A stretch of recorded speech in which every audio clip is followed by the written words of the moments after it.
أعوذ بالله من الشيطان الرجيم. بسم الله الرحمن الرحيم. الحمد لله رب العالمين، والصلاة والسلام على أشرف الأنبياء والمرسلين وعلى آله وأصحابه أجمعين. رب اشرح لي صدري ويسر لي أمري واحلل عقدة من لساني يفقه قولي. سبحانك لا علم لنا إلا ما علمتنا إنك أنت التواب الرحيم إنك أنت السميع العليم ولا حول ولا قوة إلا بالله العلي العظيم. السلام عليكم ورحمة الله وبركاته. Alhamdulillah, syukur kehadrat Allah Subhanahu wa taala pada malam ini setelah sekian lama kita tidak bersua. Alhamdulillah, Allah masih lagi memberikan peluang, diberikan pinjaman usia kepada kita sehingga pada malam ni dapat lagi kita bersua. Alhamdulillah. Saya rasa tuan-tuan semua sihat walaupun nampak macam boleh tahan jugalah beraya tu. Tapi nampak sihat semua, Alhamdulillah. Apalah tuan-tuan makan, apa sahaja rumah terbuka yang tuan-tuan pergi, semoga tuan-tuan tetap juga diberikan kesihatan, insya-Allah. Muslimin yang dirahmati oleh Allah Subhanahu wa taala, kita akan sambung kuliah kita yang tergendala sebelum daripada ini berkaitan dengan kitab Ar-Rahiq Makhtum. Tadi ada orang tanya, kenapa kitab ni nama Ar-Rahiq Makhtum, Ustaz? Lambat sangat dah tanya tu. Dah nak habis dah kita belajar. Tapi tak apa tuan-tuan sekalian. Ar-Rahiq Makhtum, kalau tuan-tuan ada kitab ni, sama je dengan saya. Perkataan besar dia Ar-Rahiqul Makhtum. Ar-Rahiq Makhtum, Ar-Rahiqul Makhtum, dia asal ambil daripada perkataan dalam Quran. So, maaf tuan-tuan, dia rasa mengantuk sikit. Ya? Baik. Dalam Quran, ada Allah sebutkan dalam surah Al-Mutaffifin, wa yusqawna min rahiqin makhtum.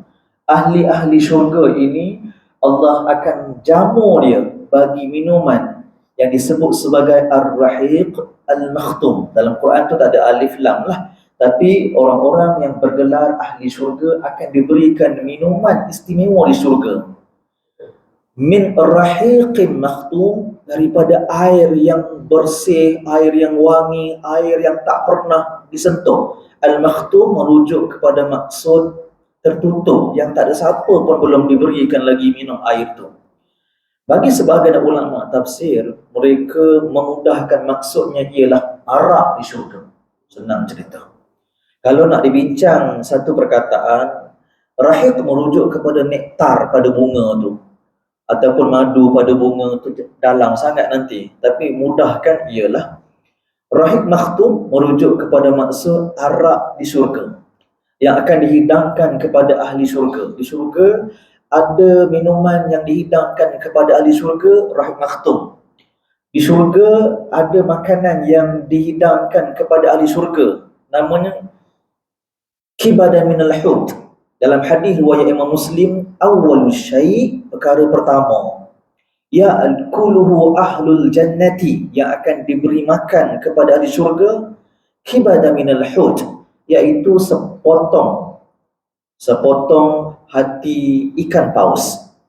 Tuan-tuan yang dirahmati oleh Allah Subhanahu wa taala, tuan-tuan dengar hati ikan paus tak pernah pula makan. Tak apalah, nanti masuk syurga nanti akan rasalah. Ish, boleh ke makan? Tidak Ustaz, tuan-tuan tak nak bagi kat saya. Mustahil di dalam syurga tidak ada makanan yang tidak sedap, pasti akan menyelerakan. Walaupun dengar tu pelik lah, apa dia? Ikan paus. Dia pergi tanya pula, ikan paus ni halal ke tidak makan Ustaz? Tertinggal sangat pas tu.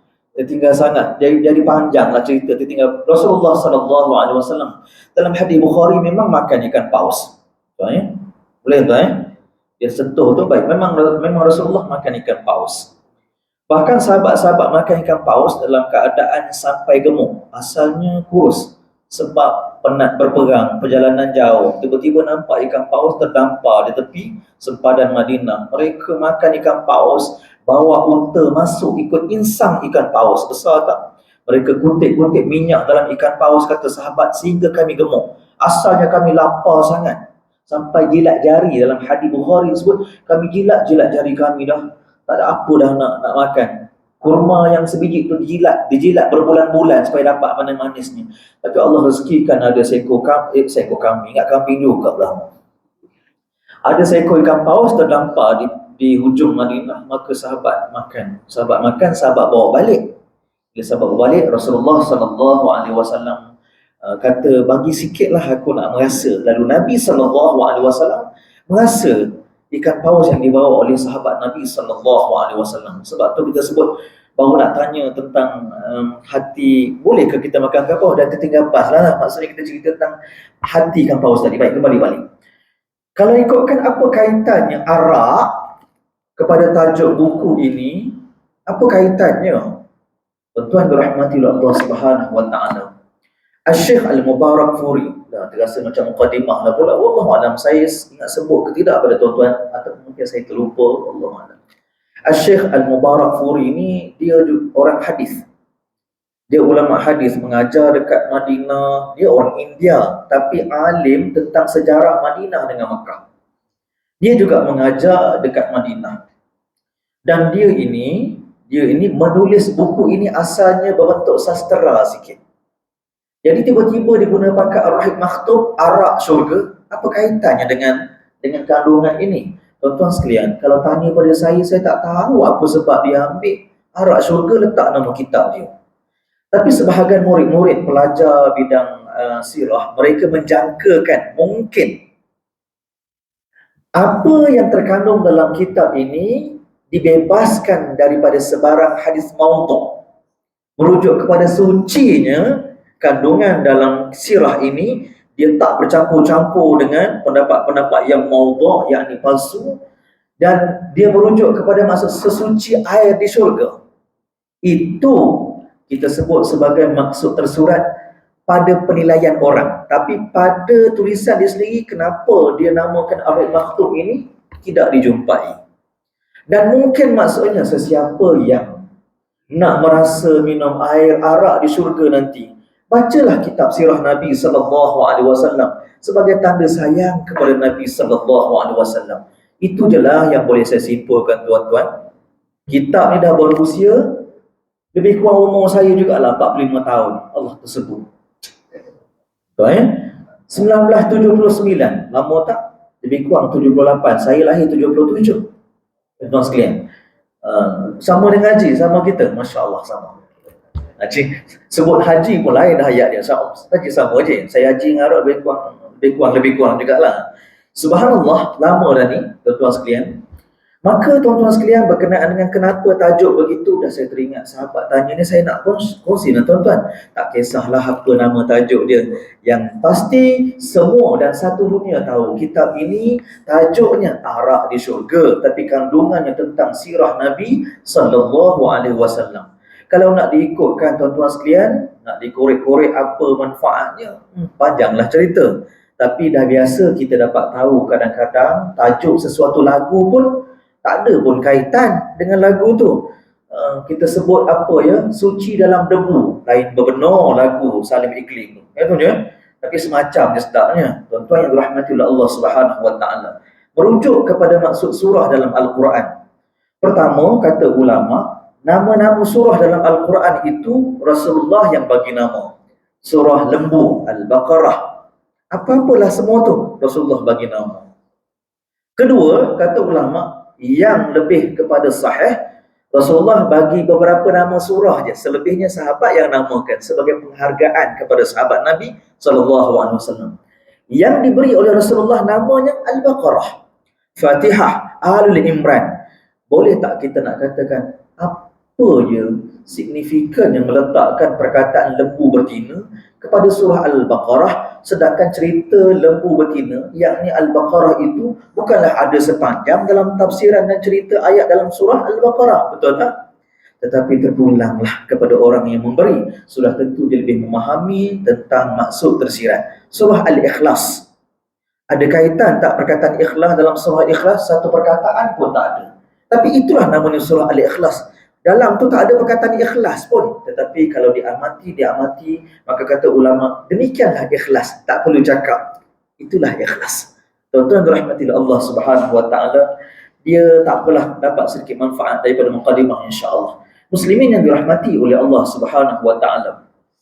Sebenarnya saya masih belik-belik berhenti kat mana gitu.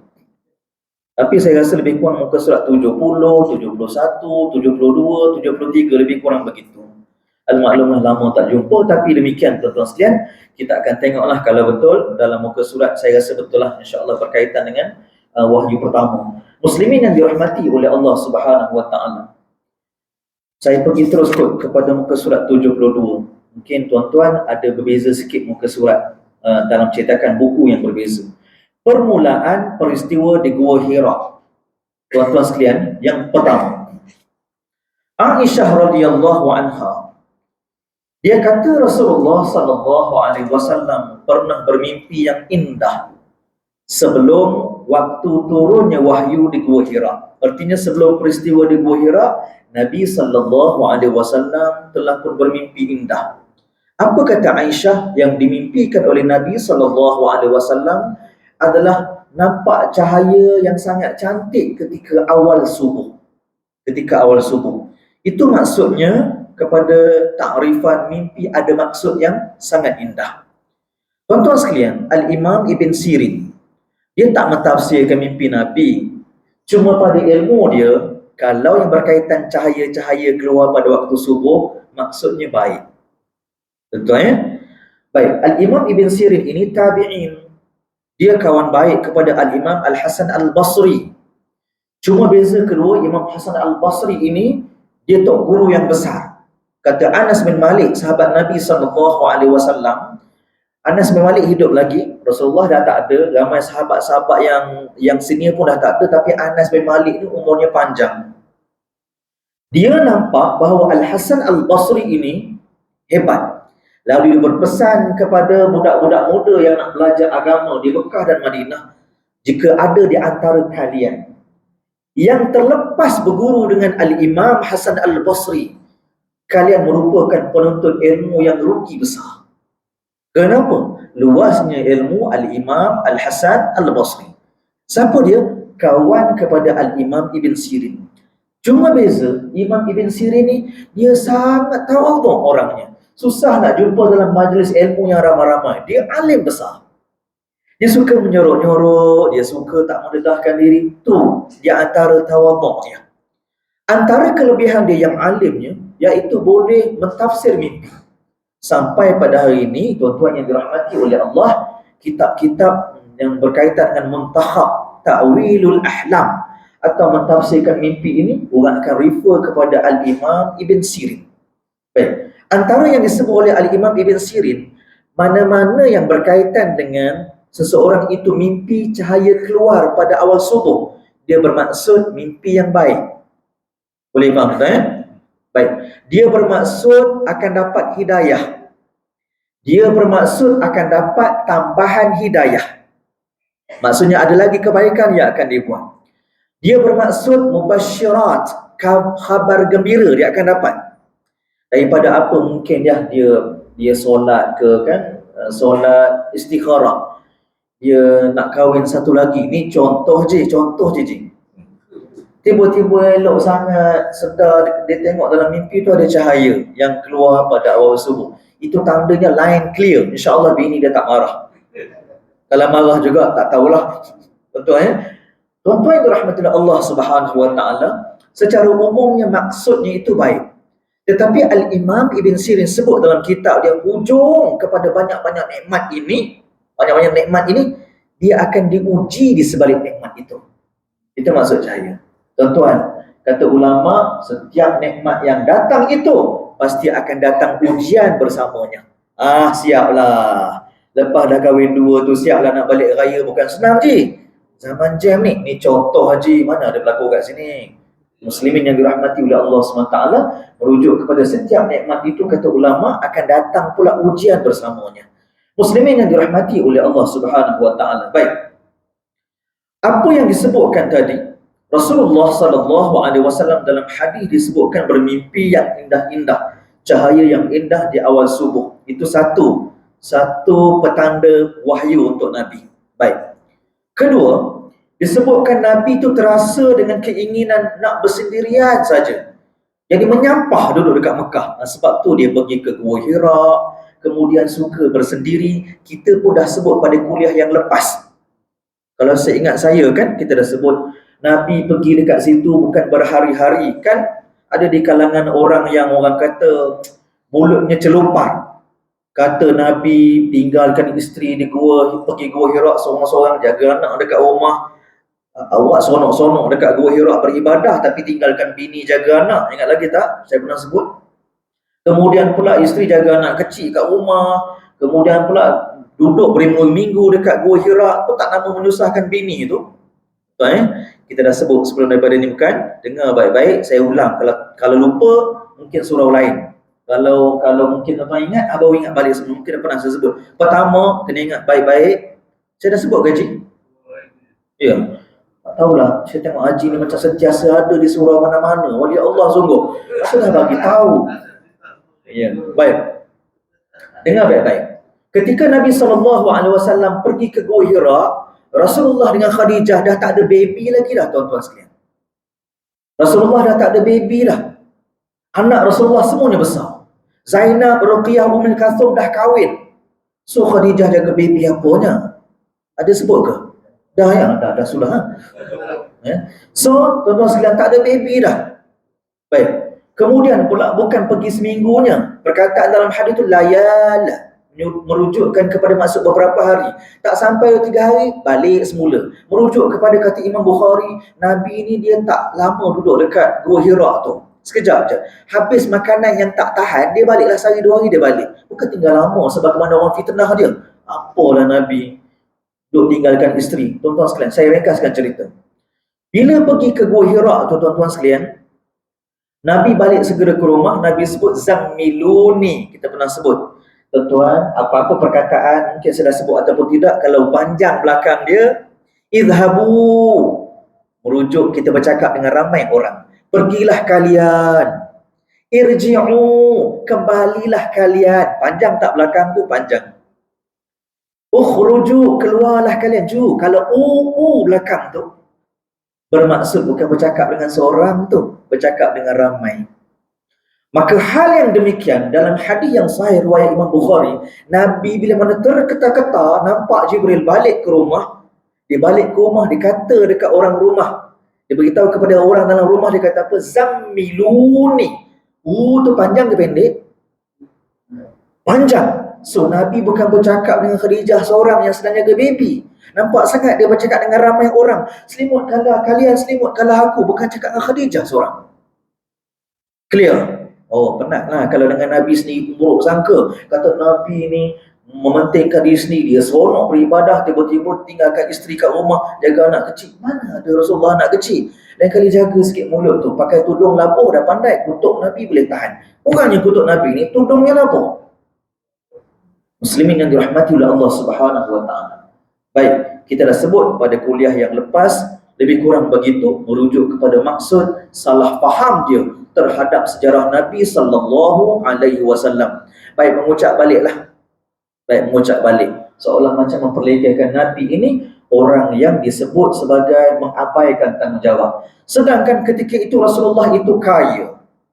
Ketika itu Khadijah itu kaya. Kalau betul lah kerja banyak sangat dekat rumah, boleh hire je mana-mana orang untuk jadi cleaner ke, tukang masak ke, khadam ke, duit ada. Khadijah tu senang, Rasulullah tu senang. Mereka susah selepas memperjuangkan Islam, harta habis di jalan Allah. Tapi sebelum tu duit banyak. Sebab tu orang-orang miskin, fakir, datang ke pintu Nabi. Khadijah, Muhammad ada tak kat rumah? Khadijah jawab daripada dalam, tak ada. Muhammad pergi ke Gua Hira. Sedangkan dia tu nak minta sedekah tu, dia fakir. Lalu dia pergi sanggup berjalan ke Gua Hira. Muhammad, ada makanan sikit tak? Minta kat Nabi, dia rasa seronok. Minta kat Nabi, mesti dapat banyak. Nabi bagi orang miskin tu makan. Makanan pun tak ada. Nabi balik semula ke rumahnya. Orang fakir, dia jinak dengan Nabi sejak Nabi sebelum jadi Nabi. Dia jinak sebab kalau minta apa dengan Nabi dapat pula tu banyak. Nabi orang ikhlas bagi, dan makanan dah habis kat Gua Hira, baliklah bang. Muslimin yang dirahmati oleh Allah Subhanahu wa ta'ala. Baik, ada beberapa isu yang baru timbul. Mungkin sebahagian tuan-tuan belum tahu ataupun sebaliknya, tetapi kami satu halaqah ilmu ini, benda-benda yang macam ni biasanya kami tahu awal sedikit. Apa ceritanya? Baik, kita kongsikan bersama. Isu kontroversi peristiwa di Gua Hira yang mana dicetuskan oleh seorang ulama besar. Ulama ini kita tak pertikaikan ilmunya. Cuma bila dia menyatakan sesuatu perkara yang kami tak pernah dengar, maka sudah tentu kita ada rasa macam di mana sumbernya? Apa dia dalilnya?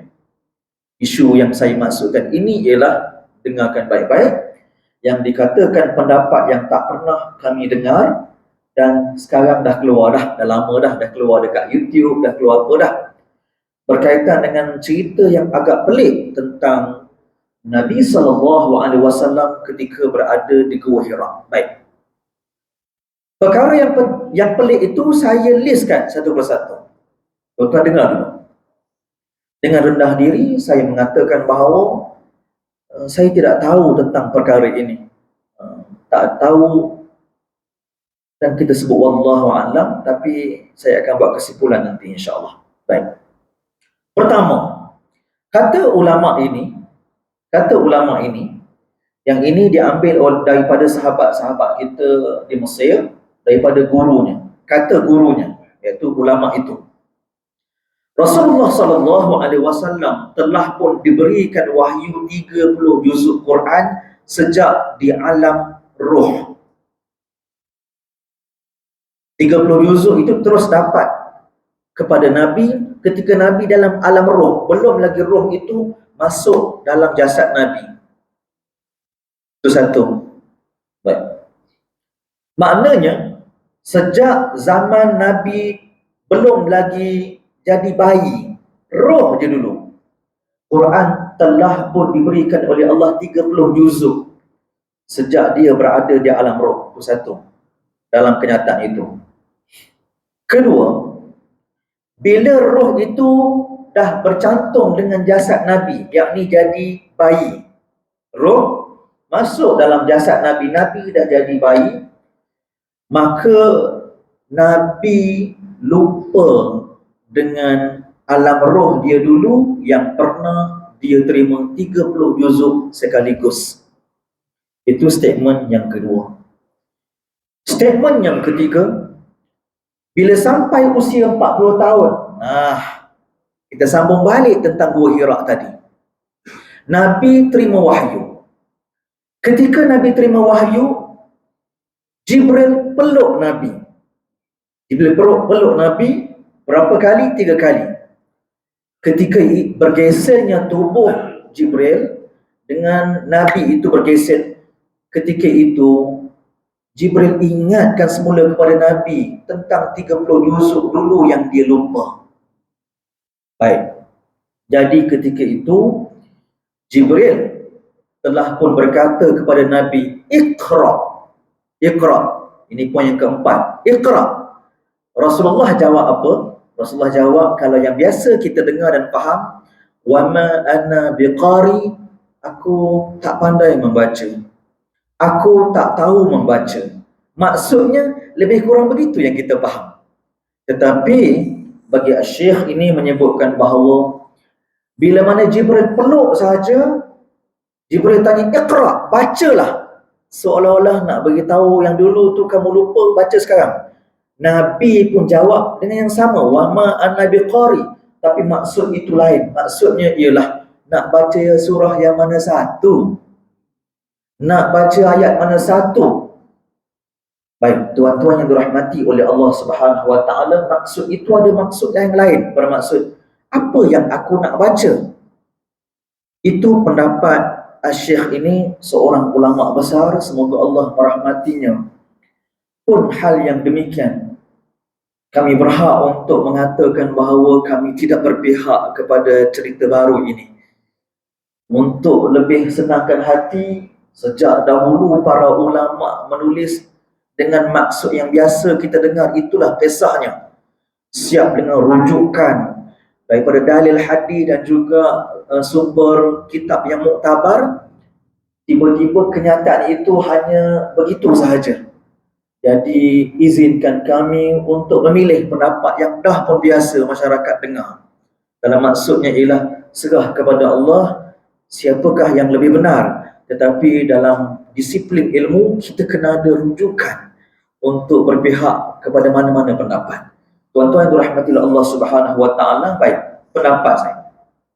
Pertama, kita menghormati mana-mana ulama besar tanpa memperkecilkan ilmunya.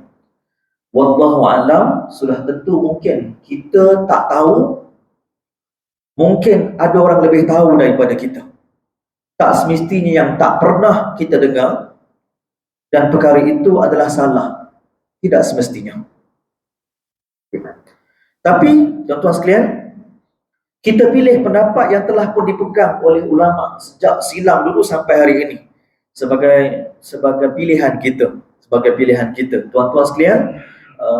Yang saya nak sampaikan begitu. Baik, ketiga, bagi saya, sahabat-sahabat yang juga membuat penilaian, kisah pelik di atas ini memang tidak ada sumber, tidak ada dalil daripada kitab dan juga ulama yang muktabar. Tiba-tiba saja timbul atas maksud seorang murid berkata dia terima daripada gurunya, yang mana gurunya itu kami kenal, alim besar. Apa-apa pun serah kepada Allah Subhanahu wa taala atas apa yang mereka sampaikan. Baik, tuan-tuan sekalian. Namun atas kejahilan saya yang kita Ustaz Cak Ayam ni lah, saya hanya berfikir satu perkara. Jika benar Nabi SAW itu pernah menghafal 30 juzuk Quran, tiba-tiba bila dah Nabi dimasukkan roh ke dalamnya, Nabi terlupa tentang alam roh. Ingat semula ketika mana Jibril AS dah peluk semula. Peluk siapa? Peluk Rasulullah. Ingat semula Rasulullah pun tanya nak baca ayat kat mana. Jika begitulah sebagaimana yang saya catatkan, terfikir juga saya tentang Rasulullah SAW dah banyak kali dalam sirah ternanti-nanti turun ayat Al-Quran untuk menjawab sesuatu. Betul? Tentang Aisyah itu difitnah. Betul? Susah hati Nabi nak beri jawapan dan respon. Nabi diam berminggu-minggu. Goyang rumah tangga Nabi menunggu wahyu tu. Aisyah ni berzina ke tidak? Betul ke jahat ataupun tidak? Apakah dia bersalah ataupun tidak? Goyang rumah tangga Nabi. Kalaulah Nabi itu memang dah hafal 30 juzuk, tak perlu dah tunggu wahyu Allah turun tu sebab jawapan dalam kepala. Itu pendapat saya, tuan-tuan. Dengan demikian juga banyak soalan-soalan daripada Nasrani, Yahudi, orang bertanya. Nabi minta tangguh sebab selagi tak ada jawapan daripada ayat Al-Quran, Nabi bukan boleh pandai jawab sendiri. Apakah selama Nabi tunggu tu Nabi berlakon ke pura-pura lupa? Mustahil. Ataupun Nabi terlupa tunggu Allah ingatkan semula? Mustahil untuk pergi hujahnya begitu. Maka izinkan saya untuk mengambil dan berpendirian untuk ambil pendapat yang kita belajar selama ni. Itu menenangkan hati. Itu bagi saya. Memang kalau ikutkan tuan-tuan sekalian, kita tak akan dapat lari daripada dunia yang terbuka untuk memberikan pendapat. Muslimin yang dirahmati oleh Allah Subhanahu wa taala. Apa sebab Nabi SAW pergi ke Gua Hira? Kita start isu tadi. Baik. Sebabnya untuk beribadah, untuk berzikir. Bagi Nabi benda itu yang mententeramkan jiwa dia ke sana. Baik, setengah orang memang memilih keadaan yang tenang untuk tenangkan diri. Itu kebiasaan manusia. Baik. Tuan-tuan sekalian, ada disebutkan dalam mazhab yang 4 bahawa Nabi di awal-awal belajar solat itu, bukan belajar, diilhamkan solat, sudah ada unsur-unsur dalam Gua Hira itu disebutkan, ada unsur rokok dan juga sujud. Ada dalam perbahasan tentang jenis solat yang terawal sebelum Nabi terima solat yang sebenar, kaedah yang Jibril ajar untuk solat 5 waktu. Wallahu a'lam. Tapi itulah yang disebut Nabi beribadah dulu jauh-jauh, nak beribadah depan Kaabah, semua tengok banyak sangat berhala di Kaabah. Baik. Muslimin yang dirahmati oleh Allah Subhanahu wa taala. Bila balik daripada Gua Hira yang kita sebutkan tadi sikit lagi boleh ya? Balik daripada Gua Hira, Nabi takut dan terketar-ketar. Nabi ketika itu dalam banyak hadis sebut, apalah yang mengganggu aku ni? Apakah syaitan ke? Apakah jin? Merujuk kepada maksud diganggu. Maksud kepada diganggu. Seolah nampak macam Nabi itu mengeluh. Apa nak jadi pada aku ni setelah dalam ketar-ketar tu, balik daripada nampak Jibril itu, tuan-tuan sekalian, Nabi dalam keadaan tertanya-tanya, apalah nak jadi pada dia ni? Baik. Ketika itulah Khadijah kata, wahai Rasulullah sallallahu alaihi wasallam, Khadijah tenangkan Nabi, ma yukhzikallahu abadan, Allah takkan susahkan kau wahai Rasulullah. Sebab engkau ni jenis macam mana? Pertama, orang yang suka hubungkan silaturrahim. Takkan Allah nak susahkan engkau dengan senang-senang benda-benda yang gaib, jin ke nak mengganggu engkau, syaitan nak mengganggu engkau. Allah akan pasti orang macam engkau dan Allah lindung. Itu maksud Khadijah. Takkan kena gangguan. Kemudian, orang yang seperti engkau ni, orang yang sering membantu orang yang susah, kata Khadijah. Takkan Allah nak susahkan engkau. Baik. Kemudian pula selalu beri harta kepada orang-orang miskin. Baik. Kemudian selalu memuliakan tetamu. Ini Rasulullah. Kemudian Rasulullah ni dipuji oleh Khadijah, selalu menolong orang dalam perkara-perkara yang benar. Kemudian pula kesusahan orang selalu dia yang tanggung. Takkan Allah nak bagi dia diganggu oleh benda yang bukan-bukan. Tuan-tuan, kalaulah betul Khadijah tak puas hati pada Nabi, meninggalkan Nabi dengan anak kecil, bagai duduk seorang-seorang kat rumah, tak keluar ayat puji dia, tuan-tuan. Cuba buat ayat sikit agak-agak macam mana. Rasulullah balik takut daripada Gua Hira, balik kat rumah. Khadijah nak marah ni sebab jaga anak kecil seorang-seorang. Cuba buat ayat tu macam dalam filem. Haji cuba buat skrip sikit Haji. Itulah. Apa dia? Sama ayat. Orang suruh duduk kat rumah kau merayau. Lebih kurang begitulah kan. Dah kan kena kacau, tinggalkan bini seorang-seorang dekat. Tapi Khadijah tak keluar ayat begitu. Itu ayat skrip kita buat tadilah. Merujuk kepada maksud, Khadijah tak kata Nabi tak bertanggungjawab. Khadijah redha, bahkan tak menyusahkan rasa Khadijah. Bahkan ditenangkan suaminya yang membuat pilihan demikian. Tuan-tuan yang dirahmati oleh Allah Subhanahu Wa Taala, maka ulama ada mengambil tentang boleh ke kita ni mengeluh sesuatu. Apa nak jadi kat aku ni? Apa nak jadi kat aku ni? Baik, ulama kata tengok keadaan. Kalau merujuk keluhan itu merujuk kepada putus asa, ataupun tak puas hati dengan takdir Allah, maka yang tu haram. Apa nak jadi?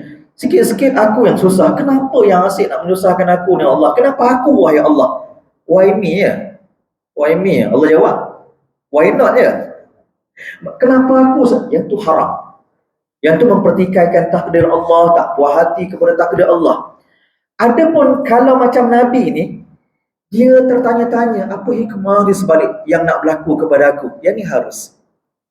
Apalah yang terjadi ni wahai Allah? Aku buka bisnes ni pun orang kacau wahai Allah. Aku buka macam ni wahai Allah, orang ganggu.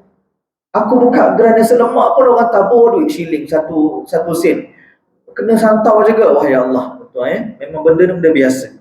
Jadi, apalah hikmahnya? Semoga engkau bagi yang lebih baik daripada ni, wahai Allah. Andai kata bertanya apa nak jadi pada kita, merujuk kepada nak tahu, wahai Allah, tunjukkanlah hikmahnya, wahai Allah, yang tu harus. Baik. Ada pun bagi ulama salaf, di antaranya Al-Imam Ahmad bin Hanbal, dia bimbang kepada maksud keluh. Sebab mengeluh ni dia boleh tergelincir. Dia demam panas. Ada sahabat dia, saya lupa dah nama, pergi ziarah Imam Ahmad bin Hanbal. Sebab dengar cerita Imam Ahmad bin Hanbal ni, dia mengeluh, Allah sakitnya badan. Okey, kalau ikutkan logik tak adalah salah sebut kalau begitulah. Itu contoh keluhan. Apakah hukumnya? Baik, maka sahabat kata, wahai Imam Ahmad bin Hanbal, aku mendapat tahu daripada sahabat Nabi sallallahu alaihi wasallam bahawa keluhan yang keluar daripada hamba Allah itu pun Allah akan timbang. Dia cenderung kat sebelah mana? Ada simpan rasa tak puas hati pada Allah ke? Ataupun rasa macam mana? Timbang keluh itu pun, keluh manusia ni Allah akan timbang. Dia cenderung belah putus asa ke atau macam mana? Maka kata Imam Ahmad bin Hanbal, sejak daripada tu aku tak nak mengeluh lagi, takut tergelincir. Kita biasa tak mengeluh. Aduh sama kita, tuan-tuan. Haduh itu haduh yang maksud apa? Wallahu a'lam. Bimbang takut tergelincir. Maka kata ulama Al-Imam Ahmad bin Hanbal, dia sebutkan bahawa sejak daripada itu apa-apa berlaku ke aku takut untuk mengeluh, sebab Allah dia akan timbang keluhan setiap orang ini berasal dari niat ke mana, ada rasa tak puas hati ke atau rasa syukur. Baik, tuan-tuan yang dirahmati oleh Allah Subhanahu Wa Taala, apa yang kita kongsikan tadi itu berkaitan dengan kisah di Gua Hira. Baik, muslimin yang dirahmati oleh Allah Subhanahu Wa Taala, okay. Ada apa-apa nak tanya, silakan tuan. Saya akan cek semula pula mana lagi yang belum sentuh. Sebentar dulu, silakan Haji.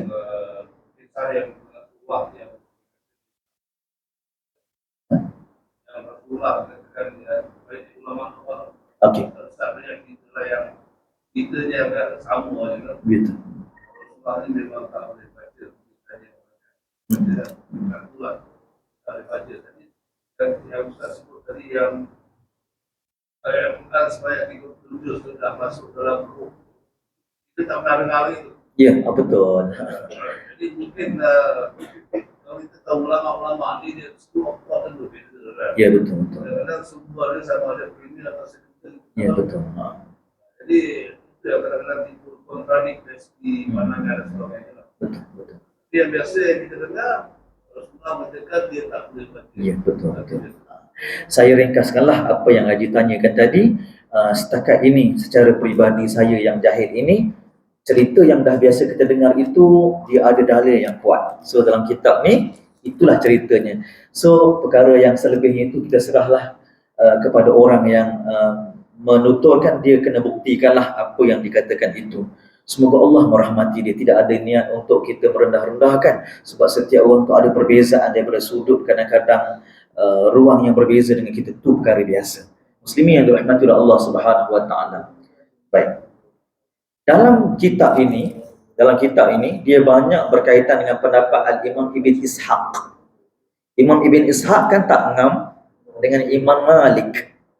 Ya, Al-Imam Ibn Ishaq dengan Imam Malik ini dua nama tokoh yang hidup satu zaman. Tuan-tuan, sebagian orang dia tak setuju pendapat-pendapat Ibn Ishaq ini ada, tapi penulis ini dia ambil Ibn Ishaq. So atas penilaian saya secara peribadi tidak ada masalah Ibn Ishaq. Ibn Ishaq dengan Imam Malik, kedua-duanya ulama hadis. Cuma Al-Imam Ibn Ishaq cenderung dia kepada sirah. Adapun Imam Malik hadis juga cenderungnya kepada fiqh. Dia alim. Baik. Saya pernah sebut ke belum Haji? Tak pernah Haji. Itulah yang malah nak sebut tu nanti panjang lagi. Baik. Nanti tuan-tuan akan tengok ya. Mesti ada Ibn Ishaq. Itu ada nama